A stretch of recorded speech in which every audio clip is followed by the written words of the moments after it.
তো hello guys, যারা আমাদের আগের ভিডিও দেখেছো তারা তো জানোই যে আমরা এখন রংটংয়ে হামরো হোমস্টেতে আছি। আর এখন আমরা ওখান থেকে সাইট সিনে বেরিয়েছি।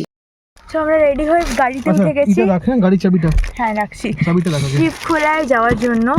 শিবখোলায় নাকি একটা ন্যাচারাল সুইমিং পুল আছে, এটাই আমরা দেখতে যাচ্ছি যে কিরকম কি ব্যাপার। So we are ready. Yes, আমার কিছু বলার আছে। আচ্ছা বলো।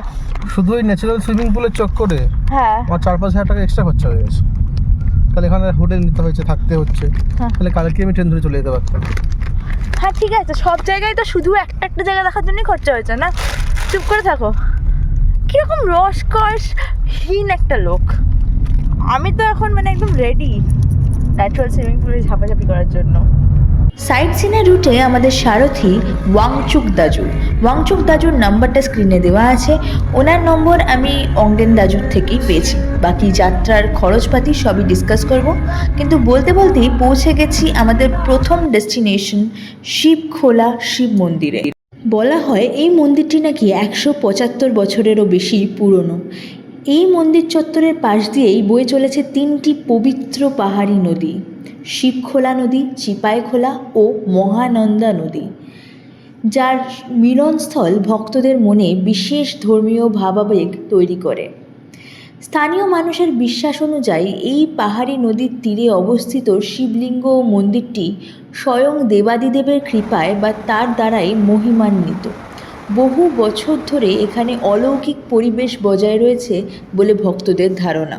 এখন শিবখোলা মন্দির থেকে বেরিয়ে ঝর্ণার দিকে যাচ্ছে। এখানে 5 মিনিটস ওয়াকিং যেতে হবে, কারণ কি পুরো রাস্তা গাড়ি যাবে না। Let's see. ভেবেছিলাম 5 মিনিট ওয়াকিং, বাট বেশ অনেকক্ষণের ট্রেকিং আছে। আর রাস্তাটা কিন্তু খুব এবড় খেবড়, বাট ইটস ওয়ার্থ ইট। এখানকার ভিউটা অসাধারণ। যদিও বর্ষাকালে আসলে হয়তো আরও ভালো ভিউ পেতাম, যেটা আমি দেখেছি ঝর্ণার ভিউ। তো ট্রাই করবে শিবখোলায় আসলে বর্ষাকালে আসতে। আর এখানে কিছু পিকচার্স আমাদের, ঠিক আছে, আমি তো এখানে যে হিরোইন ভেবে ফেলেছিলাম। যাই হোক, তারপর আমি ড্রেস চেঞ্জ করে সুইম স্যুট পরে নেমে পড়েছিলাম জলে।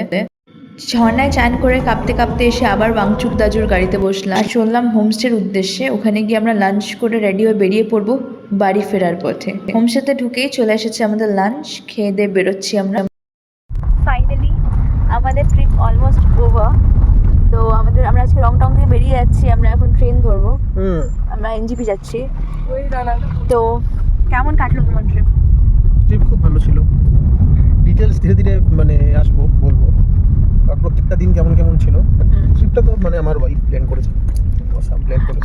সব সময় ভালো প্ল্যান করি। প্রত্যেকটা জায়গা, যে কটা জায়গাতে গেছি, পাহাড় বিশনবাড়ি হোক, ছোটা মাংবা হোক, বা এই রংটং শহরটা হোক, দার্জিলিং তো সবাই যায়, সবাই জানে কেমন। প্রত্যেকটা প্লেসই খুব ভালো, খুব সুন্দর, মানুষরাও খুব ভালো। They are very good people here, helpful people hair.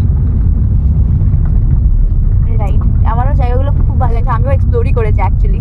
তো হ্যাঁ, তোমরাও চাইলে এরকমভাবে ট্রিপ প্ল্যান করতে পারো বা আসতে পারো। সব জায়গায় কন্ট্যাক্ট ডিটেলস আমি দিয়ে দেবো। The next day. Hello guys, তোমরা হয়তো ভাবছো আমাদের ট্রিপ শেষ হয়ে গেছে, কিন্তু শেষ তো হয়নি। আমরা আজকেই ফিরে আজকে আমরা যাচ্ছি ধুরন্ধর দেখতে। ইয়েস, ধুরন্ধর 2 রিলিজ করেছে আর আমি আর ওয়েট করতে পারছি না। তো আজকে ফিরেই আমরা এন্টারটেইনমেন্টটাকে হাতে রাখছি। তো যাওয়ার আগে আমরা এখানে ইডলি খেতে চলেছি। তাড়াতাড়ি করে ইডলি ধোসা খাই ওমশক্তিতে, তারপর যেতে হবে, কারণ কি আমাদের মুভি স্টার্ট হয়ে যাবে। আমাদের এনার্জির লেভেলটা ভাবো। আমরা আজকে সকালে ট্রেন থেকে নেমে আবার হাওড়া থেকে মেট্রো করে বাড়ি এসেছি, জাস্ট এক্সপিরিয়েন্স করার জন্য যে জলের তলায় মেট্রো কীরকম হয়। যাই হোক, এইসব করে আমরা আবার রাত্রিবেলা আজকে আবার নাইট শো দেখতে যাচ্ছি ধুরন্ধর 2। তো যাই হোক, চলে এসেছি নবীনার সামনে। খুব ভিড় ধুরন্ধরের।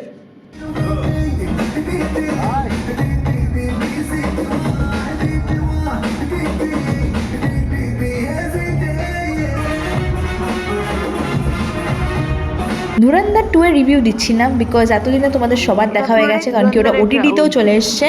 যাই হোক, ধুরন্ধর 2 দেখে বেরিয়েও আমাদের এনার্জি ফোরায়নি। তাই এখন আমরা রাত্রিবেলা বাইক নিয়ে একটু ঘুরছি, পাগলের মতো টহল দেবো শহরটায়, তারপর বাড়ি ঢুকে যাবো। যাই হোক, তোমাদেরকে গুড নাইট, ঘুমিয়ে পড়ো, টাটা, বাই। আর অফকোর্স সাবস্ক্রাইব।